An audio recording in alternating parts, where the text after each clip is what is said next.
പ്രശാന്ത് ചേട്ടാ, ഇന്ത്യയിൽ ഏറ്റവും സുരക്ഷാ വിഭാഗത്തിൽപ്പെടുന്ന ഒരു നേതാവാണ് പ്രധാനമന്ത്രി. അദ്ദേഹത്തിന് വലിയ സുരക്ഷയാണ് ഒരുക്കുന്നത്. പക്ഷേ വർഷങ്ങൾക്ക് മുൻപ് 2022 നാം ഒരു സംഭവം കണ്ടിരുന്നു. ഈ കർഷക സമരവുമായി ബന്ധപ്പെട്ട് അദ്ദേഹത്തെ പഞ്ചാബിൽ വഴിതടയുന്നൊരു സംഭവം ഉണ്ടായിട്ടുണ്ട്. ആ സംഭവം വന്ന് അദ്ദേഹം അവിടുത്തെ മുഖ്യമന്ത്രിക്ക് നന്ദി പറയുന്ന ഒരു അവസ്ഥ ഉണ്ടായിരുന്നു. എൻ്റെ ജീവൻ രക്ഷപ്പെട്ട് എങ്ങനെയെങ്കിലും വിമാനത്താവളത്തിൽ എത്തിയതിന് മുഖ്യമന്ത്രിയോട് തന്നെ ഒരു ഹാസ്യ രൂപേണ നന്ദി രേഖപ്പെടുത്തുകയാണ്. ഈ സംഭവവുമായി ബന്ധപ്പെട്ട് ഇപ്പോൾ കൂടുതൽ വിവരങ്ങൾ പുറത്തു വരുന്നുണ്ടല്ലോ.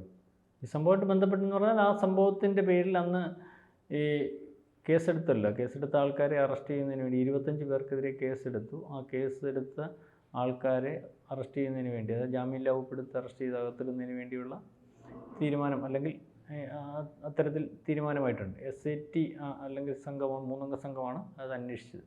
അതായത് അന്ന് അദ്ദേഹം ഈ പ്രധാനമന്ത്രി പഞ്ചാബിലെ ഫിറോസാപൂരിൽ നടന്ന ഒരു പരിപാടിയിൽ പങ്കെടുക്കാൻ പോയപ്പോൾ ഒരു മേൽപ്പാലത്തിലേക്ക് കയറുന്ന സമയത്താണ് ഈ കർഷക സമരത്തിൻ്റെ ഭാഗമായിട്ട് നിൽക്കുന്ന കർഷക സമര നേതാക്കളും അല്ലെങ്കിൽ വളരെ കൂടുതൽ ആൾക്കാരും കൂടി അദ്ദേഹത്തിൻ്റെ വാഹനത്തിന് തടസ്സമുണ്ടാക്കുന്ന രീതി. അതായത് ഏതാണ്ട് 20 മിനിറ്റോളം അദ്ദേഹം ആ മേൽപ്പാലത്തിൽ കുടുങ്ങിക്കിടക്കുന്ന ഒരവസ്ഥയുണ്ടായി. ഈ കുടുങ്ങിയ സ്ഥലത്ത് നിന്നും അതിർത്തിയുമായിട്ട് വളരെ അടുത്ത ബന്ധം, അല്ലെങ്കിൽ താഴെ കൂടെ എല്ലാ രീതിയിലും സുരക്ഷാ വീഴ്ച അല്ലെങ്കിൽ സുരക്ഷാ പ്രശ്നമുണ്ടാകുന്ന രീതിയിലുള്ള ഒരു സ്ഥലത്ത് വെച്ചാണ് പ്രധാനമന്ത്രിക്ക് സംഭവിക്കുന്നത്. വളരെ അലേർട്ടാവുകയും 20 മിനിറ്റ് ഏറ്റവും ഈ ശ്രീജിത്ത് പറഞ്ഞതുപോലെ ഏറ്റവും കൂടുതൽ സുരക്ഷ ഏർപ്പെടുത്തിയിരിക്കുന്ന ഇന്ത്യയുടെ പ്രധാനമന്ത്രി അവിടെ കിടക്കേണ്ട വരുന്ന ഒരു അവസ്ഥയുണ്ടാകും. അവസാനം എനിക്ക് തോന്നുന്നു റിവേഴ്സ് എടുത്താണ് അദ്ദേഹം അവിടുന്ന് വളരെ കൂടുതൽ പുറകോട്ട് ഈ അദ്ദേഹത്തിൻ്റെ സായുധ സംഘം അല്ലെങ്കിൽ അദ്ദേഹത്തിൻ്റെ സംരക്ഷണ സംഘം പറയുന്ന സംവിധാനം അദ്ദേഹത്തെ അവിടുന്ന് രക്ഷപ്പെടുത്തി കൊണ്ടുപോകുന്നൊരവസ്ഥ. അന്ന് ഇത് കേസെടുക്കുന്ന അല്ലെങ്കിൽ ഇത് ചർച്ചയായല്ലോ. ഇന്ത്യൻ പ്രധാനമന്ത്രിയുടെ സുരക്ഷാ വീഴ്ച അല്ലെങ്കിൽ ഇത്തരത്തിലൊരു പ്രശ്നം ഒരു മേൽപ്പാലത്തിൽ വെച്ച് സംഭവിക്കുന്നു. അതിനകത്തെ ആ സുരക്ഷാ വീഴ്ച ഇന്ത്യയിലുടനീളം ചർച്ചയായി, ലോകത്തുടനീളം ചർച്ചയായി പോകുന്ന ഒരവസ്ഥയുണ്ടായി. അപ്പോൾ അന്ന് അവിടുത്തെ ഭരണാധികാരികൾ ഇദ്ദേഹത്തിനെതിരെ കേസെടുക്കുന്ന ഒരു രീതി, അല്ലെങ്കിൽ അവിടുത്തെ ഒരു മുഖ്യമന്ത്രി ഇത്തരത്തിൽ അവിടെ ഈ പ്രധാനമന്ത്രി വരുമെന്നും ആ സംസ്ഥാനം പ്രധാനമന്ത്രി വരുമ്പോൾ എടുക്കേണ്ട മുന്നൊരുക്കങ്ങളുണ്ട്, അല്ലെങ്കിൽ സംസ്ഥാനത്ത് പ്രധാനമന്ത്രി വരുന്നതെന്ന് കണ്ട് അന്ന് കർഷക സമരത്തിൻ്റെ വലിയ പ്രമോഷനുള്ള സമയമാണ്. കർഷക സമരത്തിൻ്റെ ഭാഗമായിട്ട് കോൺഗ്രസും ബാക്കി പ്രതിപക്ഷ കക്ഷികളും ഒക്കെ നിൽക്കുന്ന ഒരവസ്ഥ. ഈ കർഷക സമരത്തിന് ഇന്ത്യയിലുടനീളം എന്തൊക്കെയോ ചെയ്യാൻ സാധിക്കും, അല്ലെങ്കിൽ പഞ്ചാബിൽ കൂടുതൽ ചെയ്യാൻ സാധിക്കും. പഞ്ചാബിൽ അടുത്ത സമയത്ത് തന്നെ ഇലക്ഷൻ വരുന്നൊരവസ്ഥയുണ്ട്. അപ്പോൾ കർഷക സമരത്തിന് അതിന് പ്രമോഷൻ കൊടുക്കുന്ന ആൾക്കാരുടെ താല്പര്യം സംരക്ഷിക്കുന്ന രീതിയിലേക്കുള്ള ഒരു നിലപാടെടുക്കുന്നു. അതായത് പ്രധാനമന്ത്രി വരുമ്പോൾ ഈ പറയുന്ന പോലെ പ്രതിഷേധങ്ങൾ പല സ്ഥലങ്ങളിലും ഉണ്ടാവാറുണ്ട്.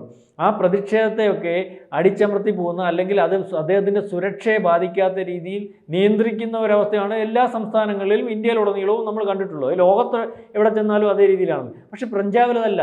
പഞ്ചാബിൽ പ്രധാനമന്ത്രിയെ തടയാനും അല്ലെങ്കിൽ അപായപ്പെടുത്താനും പ്രാപ്തമാകുന്ന രീതിയിൽ ഈ പ്രതിഷേധക്കാരെ അഴിച്ചുവിടുന്ന ഒരു രീതി എന്ന് കണ്ടു.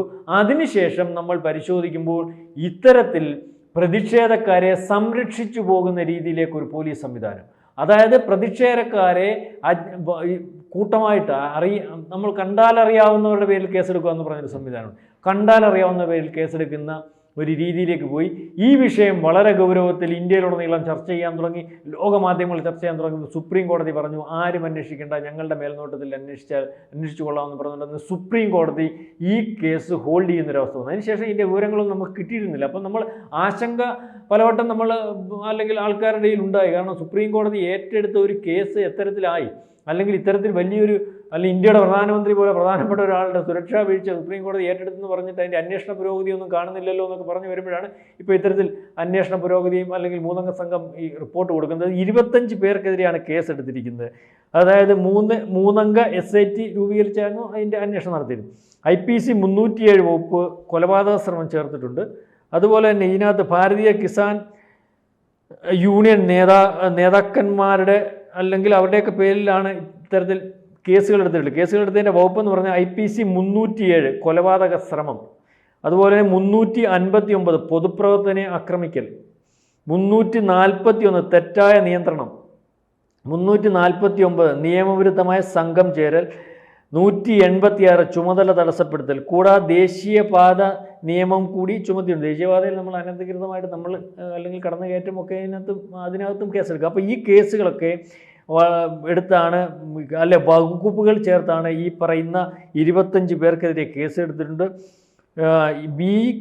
BKVU നേതാവ് ബൽദേവ് സിംഗ് ലഖ്വീന്ദർ സിംഗ്, അവതാർ സിംഗ്, ഗ്യാൻ സിംഗ് എന്നിവരുൾപ്പെടെയാണ് ഈ പ്രതികൾ. ഇവരുൾപ്പെടെയുള്ള 25 പ്രതികളാണ്. അതായത് വളരെ കൃത്യമായിട്ട് പ്രതികളെ നോട്ട് ചെയ്ത് ഇതിന് നേതൃത്വം കൊടുത്തിട്ടുള്ള ആൾക്കാരെ വെച്ച് കേസെടുത്തിട്ടുള്ള സംവിധാനമാണ്. ഈ കേസിൻ്റെ വകുപ്പുകൾ കണ്ടാൽ തന്നെ മനസ്സിലാവില്ല കേസുകൾ എത്ര വലിപ്പത്തിലെടുത്തിട്ടുണ്ടെന്ന്. അതായത് ഈ കേസ് ഒരു പ്രധാനമന്ത്രിയെ വധക്കുവരുത്തുന്നതിന് വേണ്ടി വളരെ പ്ലാനിങ്ങോടുകൂടി ചെയ്തതായിട്ട് അല്ലെങ്കിൽ അപായപ്പെടുത്താൻ സാധ്യത ഉണ്ടാക്കുകയും അതിന് അവസരം കിട്ടിയാൽ അത് നടപ്പാക്കുകയും ചെയ്യുന്ന രീതിയിലേക്കാണ് നമുക്ക് ഇതിനകത്തുനിന്ന് മനസ്സിലാവുന്നത്. കാരണം ഇതിന് ശേഷം ഖാലിസ്ഥാൻ, നമ്മൾ പലവട്ടം ഖാലിസ്ഥാൻവാദികളുടെ ഭാഗത്തു നിന്നും ചില സംസാരങ്ങൾ അല്ലെങ്കിൽ പ്രസ്താവനകളൊക്കെ ശ്രദ്ധിച്ചിട്ടുണ്ട്, അതൊക്കെ ചർച്ചയായിട്ടുണ്ട്. ഖാലിസ്ഥാൻവാദി ഇപ്പം തന്നെ നമ്മുടെ സോഷ്യൽ മീഡിയയിലൊക്കെ കണ്ടാൽ ഞങ്ങൾക്കെതിരെ തിരിഞ്ഞാൽ ഞങ്ങൾ വകവരുത്തിയിരിക്കും.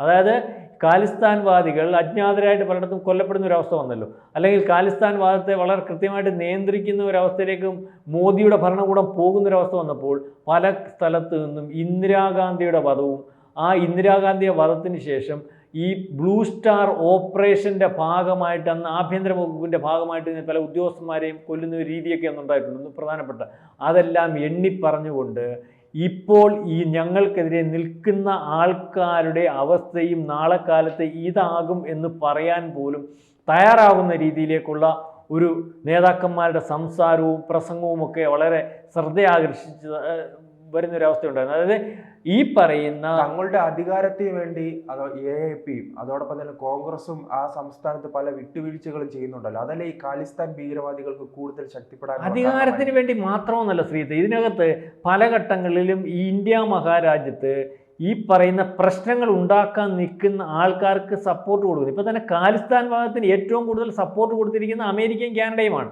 ഖാലിസ്ഥാനികളെ അന്നോട്ട് സംരക്ഷിക്കുന്നത്. അന്ന് തന്നെ ഇന്ദിരാഗാന്ധിയുടെ വധവുമായി ബന്ധപ്പെട്ട് ഇന്നും ഇന്ദിരാഗാന്ധിയുടെ വധത്തിന് പുറകിൽ അമേരിക്കയുടെ ഇടപെടലുണ്ടെന്നാണ് പറയുന്നത്. അപ്പം ആ വധത്തിന് പുറകിൽ നിന്നാരാ? ഖാലിസ്ഥാൻവാദികളാണ്. ആ ഖാലിസ്ഥാൻവാദികളെ അന്നും ഇന്നും സംരക്ഷിക്കുന്നത്, പന്നൂനെ സംരക്ഷിക്കുന്ന ആരാ? നമ്മുടെ രാജ്യത്ത് നിന്നുകൊണ്ട് ഇതുപോലെ ഒരു അമേരിക്കക്കാരൻ അല്ലെങ്കിൽ ഇവിടെ നിന്ന് അമേരിക്കക്കെതിരെ നിരന്തരമായിട്ട് പ്രസ്താവന ഇറക്കിയാൽ എങ്ങനെ ഇരിക്കും? അമേരിക്ക പ്രതികരിക്കത്തില്ലേ?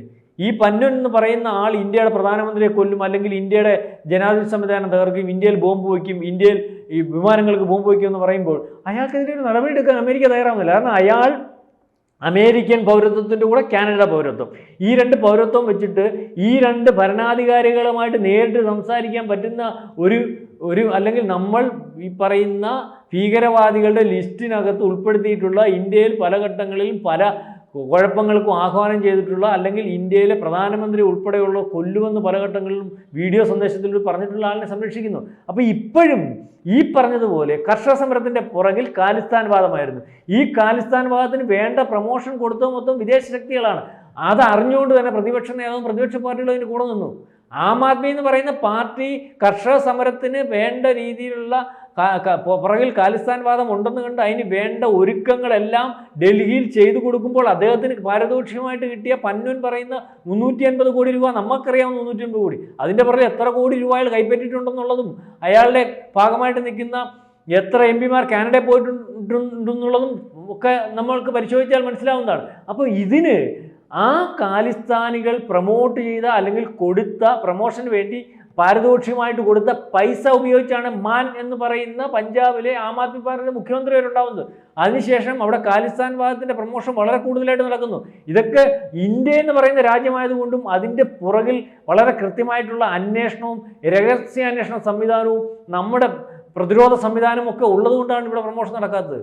അപ്പം ഇതിൻ്റെ പുറകിൽ ആളുകളുണ്ട്, അതിന് പ്രതിപക്ഷമെന്നൊക്കെ പേര്, അല്ലെങ്കിൽ ഈ പറയുന്നത് പോലെ ആഭ്യന്തര ശക്തി വിദേശ ശക്തികളുടെ സഹായമായിട്ട് നിൽക്കുന്ന നമ്മുടെ ഇന്ത്യക്കകത്തുള്ള ശക്തികൾക്ക് ശക്തി പകരുന്നത് കൃത്യമായിട്ട് പറഞ്ഞാൽ ഇവിടുത്തെ പ്രതിപക്ഷം തന്നെയാണ്. അതുകൊണ്ടാണല്ലോ ഈ പറയുന്ന പന്നൂനെ കാണാനും അല്ലെങ്കിൽ ഖാലിസ്ഥാൻവാദികളുടെ അഭിപ്രായം കേൾക്കാനും ഒക്കെ ഇവിടുത്തെ പ്രതിപക്ഷ നേതാവ് അമേരിക്കയിൽ പോകുന്നതും അല്ലെങ്കിൽ വിദേശ രാജ്യങ്ങളിൽ പോകുന്നതും ഒക്കെ. അപ്പോൾ ആ രീതിയിലേക്കുള്ള ഒരു കാര്യമാണ് ഒരു പ്രധാനമന്ത്രിയെ തടഞ്ഞപ്പോഴെടുത്ത കേസിനകത്ത് നമ്മൾ കണ്ടത്. അതുകൊണ്ടാണ് സുപ്രീം കോടതി ഇതിനകത്ത് ഇടപെട്ടത്. അതിനുശേഷമാണ് ഇത്തരത്തിലൊരു അന്വേഷണം വരുന്നത്. ഏതായാലും ആ അന്വേഷണത്തിനകത്ത് കൃത്യമായ ഒരു പുരോഗതിയും അല്ലെങ്കിൽ അതിനകത്ത് ഭാഗമായിട്ടുള്ളവരെ കൽത്തുറുങ്കിലടക്കുന്ന ഒരു സംവിധാനമൊക്കെ ആയിട്ട് രാജ്യദ്രോഹ കുറ്റമൊക്കെ ആയിട്ട് മുന്നോട്ട് വന്നിട്ടുണ്ട്. ഈ രീതിയിലേക്കാണ് ഈ കാര്യങ്ങൾ ഇപ്പം ഉരുത്തിരിഞ്ഞ് ഒരു തലനാരിഴയ്ക്കാണെന്ന് പ്രധാനമന്ത്രി ഒരു പക്ഷേ രക്ഷപ്പെട്ടത്. അത് ആ പ്രധാനമന്ത്രിയെ വകവരുത്തുന്നതിന് വേണ്ടി തന്നെയുള്ള ഒരു ഓപ്പറേഷൻ ആയിരുന്നു എന്നതാണ് നമ്മൾക്ക് പലവട്ടം അതിനുശേഷം ഖാലിസ്ഥാൻവാദികൾ ഞങ്ങൾക്കെതിരെ നിന്നവരുടെ അനുഭവം നിങ്ങൾക്കറിയാമല്ലോ, അത് ഇനിയും ഉണ്ടാകുമെന്ന് പറയുന്ന പ്രസ്ഥാനങ്ങളിൽ നിന്നും നമുക്ക് മനസ്സിലാവുന്നു. കൂടുതൽ വാർത്തകളും വിശേഷങ്ങളും നിങ്ങളിലേക്ക് എത്താൻ ABC മലയാളം സബ്സ്ക്രൈബ് ചെയ്യുക, ബെൽ ബട്ടണും അമർത്തുക.